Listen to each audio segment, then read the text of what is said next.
నరేంద్ర ఇలా అడుగుతున్నారు, belly fat తగ్గించుకోవడానికి ఎలాంటి డైట్ తీసుకోవాలి తెలియజేయండి. హలో నరేంద్ర గారు, బెల్లీ ఫ్యాట్ లేదా పొట్ట చుట్టూ పేరుకున్న కొవ్వు తగ్గాలి అంటే కేవలం డైట్ మాత్రమే కాకుండా లైఫ్ స్టైల్లో కూడా మార్పులు చేసుకోవాలి.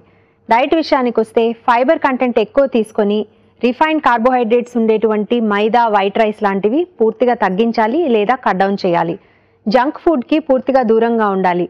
స్వీట్ సబ్స్టెన్సెస్ అయినటువంటి షుగర్స్, బెల్లం ఇట్లాంటివి కూడా పూర్తిగా అవాయిడ్ చేయాలి. ఫైబర్ ఇంటేక్ కోసం రెగ్యులర్గా 300 to 500 grams of vegetables everyday తీసుకోవాలి.